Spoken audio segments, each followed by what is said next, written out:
A lot about it. Going to be even more soon. I know. Yeah. Which I should note, the Trump team is pushing back. There are no new revelations. Plan for Harry and Meghan. Yeah. Kardashification, if that's a word, of I think you just the made it. Royals. I think I just made that. What dog is They've this? multiplied. You guys need me to step in here? Hey, Kaitlin, it's CNN's Bianca Novola. It's not made for us. Yeah. Yeah, it's a different generation. Different generation. Who they're trying to appeal to. I got to see them. Sorry, I'm sorry. Which rankled the royal family, though. So because much. Princess Diana got so much more attention. And Tony Well, Blinken and is Kylie- speaking about that this weekend, too, about this possible deal. Getting now to CNN's Frederick Pleitgen. Before you go to Fred, can I just add? Frederick Pleitgen joining us from Berlin with the news this morning. I think we are she told was- that the swap happened at the Abu Dhabi airport. We're standing. All right, guys. So allegedly, there's trouble in Wonderland, right? CNN, as there was reports of Don Lemon screaming at his co-host Kaitlin Collins for constantly interrupting him as he's making his great points, right? His amazing points that is helping CNN get viewership. Right? We all know that's not happening, right? Nobody's tuning in to CNN to watch Don Lemon, okay? But what I just showed you there was a clip of Kaitlin Collins interrupting Don Lemon and some of the complaints that Don Lemon has had against Kaitlin Collins in his show, his new morning show, is that one, he's been interrupted too much, and two, he doesn't feel like he's talking enough, right? He doesn't feel like he's the star of the show. So again, apparently there's trouble, okay, at CNN, okay, and I think that Don Lemon's days are numbered, and I think the frustration is finally start to show up on air as Don Lemon had an absolute meltdown, right? He actually paused the commercial break to have this meltdown over an interview that his colleague Kaitlin Collins was doing with a GOP representative, in which the GOP representative was talking about investigating Joe Biden and Hunter Biden, okay? And apparently Don Lemon, he got triggered by this, okay? So triggered that, again, he paused the commercial break to express his frustration with the interview that his colleague just did. Take a look.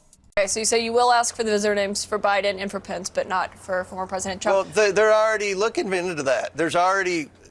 You have an aggressive special counsel looking into everything with Trump related to his mishandling of classified documents. So that box is already checked. Same to Biden as well, though. That's the discrepancy. Well, we don't there. know. We don't know exactly what all's going on with Biden. Our investigation with Biden is over influence peddling. There's a concern among a lot of Republicans that some of these classified documents may have been part of the business model with the president's brother and the president's son in some of their shady business dealings. Right. That's why we're There is concerned about Biden. No evidence of that so far. I understand you have questions Well, we have about evidence that they've influence peddled, that they've always used the Biden. but not in relation to the classified We don't documents. have any evidence of the classified documents, but we're investigating that. Okay, Congressman Comer, we're out of time. Unfortunately, we have a lot more questions for you. I know you have a bunch of hearings this week. Thank you for taking time to join us. Thank you for having me. All right. Thank you. That's going to be it. That's the time that we're in, where facts are sort of flexible. And That's why we got Kaitlin you Collins just on the throw Hill. things out there. Fact-checking in real time. It was a great interview. Citing incredible sources, like citing the New York Post as a credible source and saying that facts are, it's just, I can't believe that we're here. Kaitlin, that was a great interview. All right, moving on. Anyway, well, now moving on, because that's a big issue when it comes to the American, hold on please with the music. That's a big issue when it comes to the American people. The American people are going to have to suffer through all of this stuff, from election deniers to people who don't believe in facts. We don't have a shared reality, and now it's taken center stage to people like Marjorie Taylor Greene, an election denier, a conspiracy theorist, a QAnon sort of influencer or supporter presiding over the House of Representatives. Mm-hmm.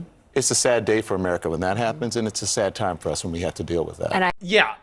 So this is hilarious for multiple reasons, because the New York Post, who Don Lemon cited as not credible, right? He said it not credible.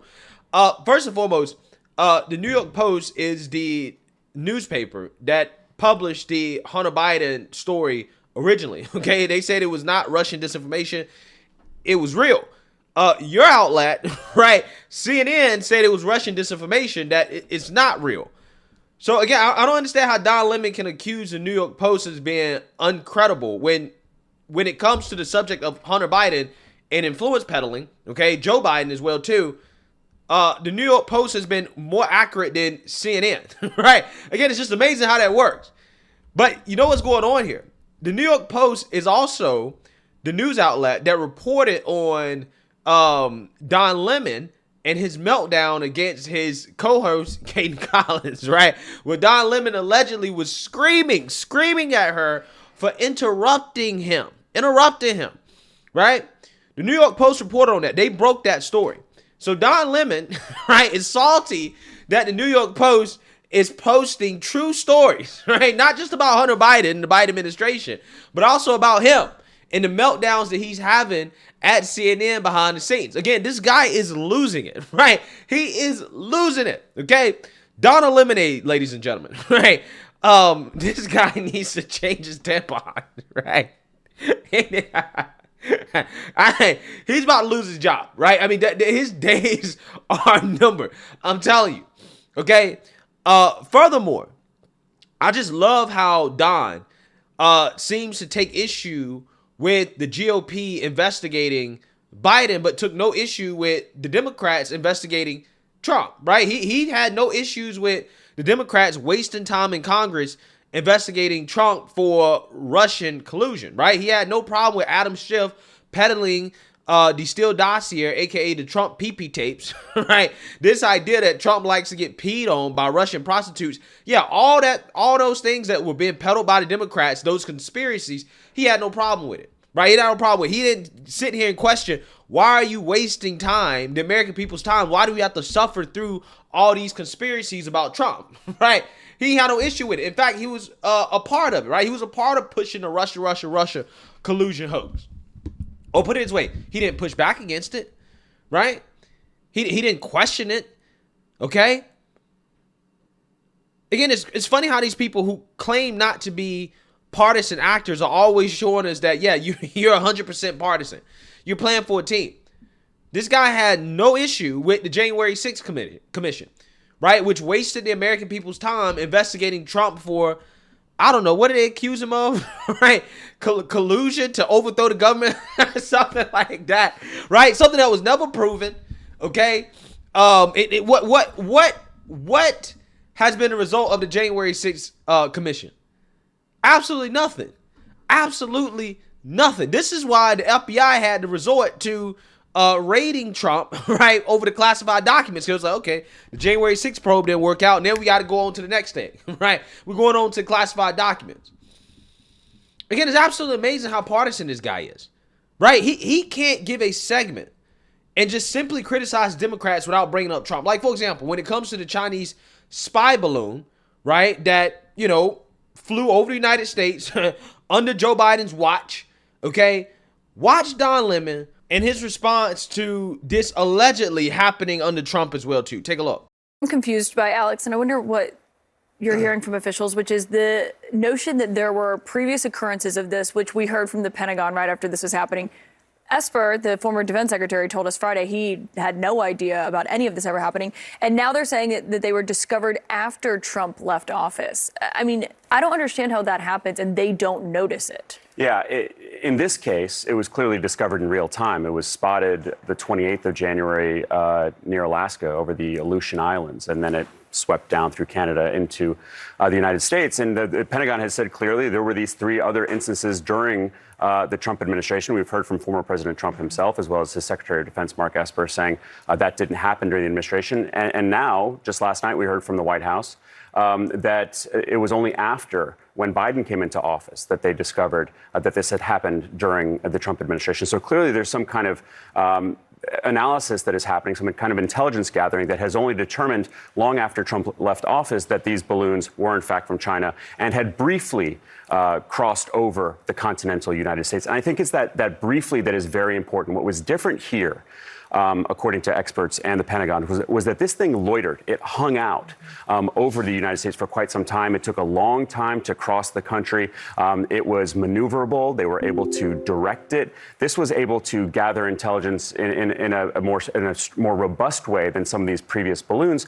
But what we keep being reminded by these military officials is that these balloons don't have much stronger intelligence gathering capabilities than, say, Chinese satellites. But the fact that this balloon was able to hang out made it much more of a pressing matter, not to mention the fact that countless Americans across the country were literally able to look up and see this thing. It was a much more flagrant violation. Well, that was the whole fascination with the American people. But let's be honest about this, and obviously this is serious, but I thought that producers had smelling salts on the side of the set for Republicans who came on. Oh my God, just hyperventilating about this. Yeah. It is serious, but if it happened under the Trump administration, they didn't discover it, isn't that possibly a failure of the Trump administration? I mean, there's so much blame to go around. I was reading your piece and I thought that you were saying, hold your horses, people. This is way different than what we think.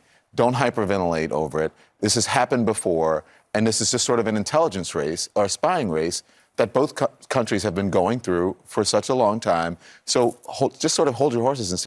No, Don, it happening or allegedly happening under the Trump administration, which I don't believe is not a failure of the Trump administration, actually just treason, right? It is treason by those who knew and chose not to tell Trump, which allegedly that could have been the case, okay? But again, if that did happen, then that's not a failure on Trump. That's not a reflection of Trump. That's a reflection of the fact that, again, you have treasonous people, like, for example, General Miley, right, in the military that aren't reporting to the commander-in-chief when they should. But again, you notice there how Don Lemon wants to deflect from the criticisms of Biden to talk about Trump. Well, isn't it a failure too for the Trump administration? Well, it's like, bro, use your common sense. If this actually happened under the Trump administration, don't you think that people would have known about it, right? There would have been some evidence, okay? And if it did happen under the Trump administration, it did not happen to this extent. And I think that even the mainstream media is admitting, even though they're trying to rope Trump into this, that, you know, if it did happen, it probably did not happen to the same extent that it happened in the Biden administration, when they just flat out flew a balloon over the whole country, right, for an extended amount of time. So, again, I think this guy, Don, I think he's on the way out. I really do. I think he's losing it.